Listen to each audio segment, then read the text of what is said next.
Hi everyone.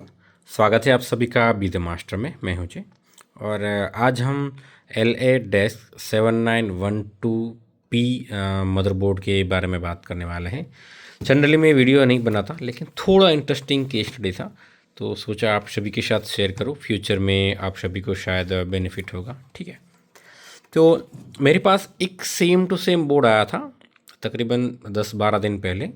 ठीक है, end user का था, डीलर का नहीं था। ठीक है, उसमें दिक्कत क्या थी, ये वाला जो कैपेसिटर था वो ब्लास्ट था। ठीक है, मतलब था ही नहीं। मैंने जब लैपटॉप ओपन किया तब यहाँ पे बर्निंग था ये वाला कैपेसिटर। ठीक है, तो जब मैंने पावर दिया तो जो करंट था वो 0.058 के आसपास रह रहा था डीसी मशीन में। ठीक है, फिर मैंने जब चेक किया तब मुझे पता चला कि यहाँ पे ये वाला जो मॉसपेट है, ये वाला मॉसपेट उसमें फॉल्टी था उस बोर्ड में। ठीक है, तो मैंने ये वाला मॉसपेट चेंज किया, यहाँ पे कैपेसिटर लगाया और फिर जैसे ही बोर्ड को ऑन किया दोबारा से ये वाला मॉसपेट शॉर्ट हो गया। फिर मैंने क्या किया कि ये मॉसपेट और ये J7 आईसी है ये वाली। ठीक है, इस आईसी को भी चेंज किया। ये दो चीज़ें चेंज की।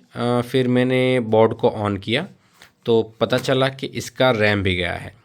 ठीक है, तो मैंने रैम चेंज किया और बोर्ड रिपेयर हो गया। ठीक है, तो अब बोलेगी कि इसमें क्या है। जब कभी भी कोई भी मॉसपेट बार बार शॉर्ट होता है तो हम उसका जो PWM IC होता है उसको चेंज कर देते हैं। सही है, हर कोई यही करता है। ठीक है, लेकिन अभी मेरे पास एक दूसरा बोर्ड आया है। ठीक है, ये सेम मॉडल सेम है। मैं आपको एक बार फिर से दिखा देता हूँ। LA-7912P सेम बोर्ड है। यूँ समझ लीजिए ना, 7 से 10 दिन पहले शायद आया था। मतलब ये एग्जैक्टली वही वाला मदरबोर्ड नहीं है जो मैंने रिपेयर किया था।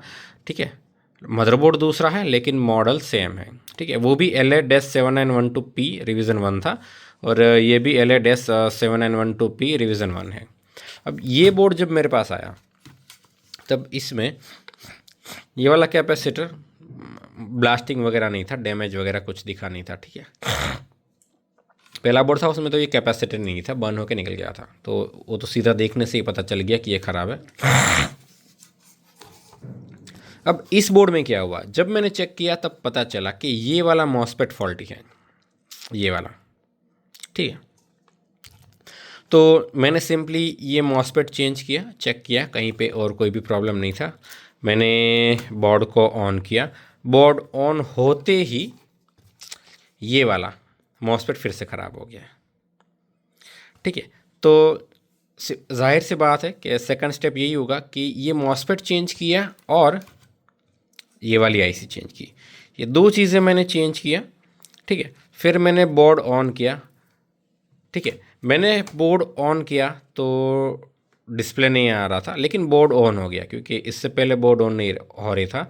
और जो डीसी रीडिंग था वो इस मदरबोर्ड का भी सेम था, 0.058। ठीक है, बोर्ड ऑन हो गया। ऑन होके मैं वोल्टेज वगैरह चेक ही कर रहा था कि ये वाला जो कैपेसिटर है वो ब्लास्ट हो गया। ठीक है, तो मैंने ये वाला कैपेसिटर लगाया और चेकिंग कर रहा था तो मैंने देखा कि ये वाला जो हमारा कॉइल है ये शॉर्ट दिखा रहा था। ठीक है, मैंने यहाँ पे वोल्टेज इंजेक्ट किया तो मैं फिर से यहीं पे आ गया, ये वाली आईसी पे। ये आईसी फॉल्टी थी। फिर से मैंने ये वाली नई आईसी लगाई और फिर से बोर्ड ऑन किया तो बोर्ड सही से ऑन हो गया, लेकिन डिस्प्ले नहीं आया। और फिर मुझे इस बोर्ड में रैम भी चेंज करनी पड़ी। ठीक है, तो ये एक कोइंसिडेंस भी हो सकता है या फिर ऐसा भी हो सकता है कि इस बोर्ड में इस तरह की कॉमन प्रॉब्लम है कि ये वाला मॉसपेट, ये वाला कैपेसिटर और हमारी आईसी ये ज़्यादातर ख़राब होती है और रैम भी साथ में ख़राब होती है। अब इसका सीक्वेंस किस तरह से है, मतलब कि क्या पहले ख़राब होता है उसकी वजह से दूसरा क्या ख़राब होता है, वो तो मैं सही से नहीं बता पाऊँगा। लेकिन समझ लीजिए कि 10 दिन में दो बोर्ड आए हैं, दोनों बोर्ड एंड यूज़र के हैं, दोनों अलग अलग एंड यूज़र हैं। ठीक है, और दोनों बोर्ड में सेम प्रॉब्लम है। तो अगर आपके पास भी ये वाला मदरबोर्ड आता है, ठीक है, LA-7912P, तो आप भी ये सारी चीज़ें पहले चेक कीजिए। ये वाला मॉसफेट एक पहले चेक कीजिए। अगर ये मॉसफेट ख़राब है तो इस आईसी को भी साथ में चेंज ही कर दीजिए, ठीक है। और इस कैपेसिटर पे फोकस कीजिए कि कहीं ये हीट तो नहीं हो रहा है, ठीक है। क्योंकि 2 मदरबोर्ड मैंने रिसीव किए, दोनों में कॉमन फॉल्ट मॉसफेट, ये वाला आईसी और ये कैपेसिटर और रैम, मतलब कि 4 कंपोनेंट का कॉमन कॉम्बिनेशन मुझे मिला 2 सेपरेट बोर्ड में, ठीक है। तो इसलिए सोचा कि आप सभी के साथ ये केस स्टडी शेयर कर दूं। ये बोर्ड रिपेयर हो चुका है सक्सेसफुली, ठीक है। और आप भी अगर अपने लैपटॉप मदरबोर्ड हमें रिपेयरिंग के लिए भेजना चाहते हैं तो आप हमें भेज सकते हैं। हमारी डिटेल्स आपको डिस्क्रिप्शन में मिल जाएगी। And thanks for watching.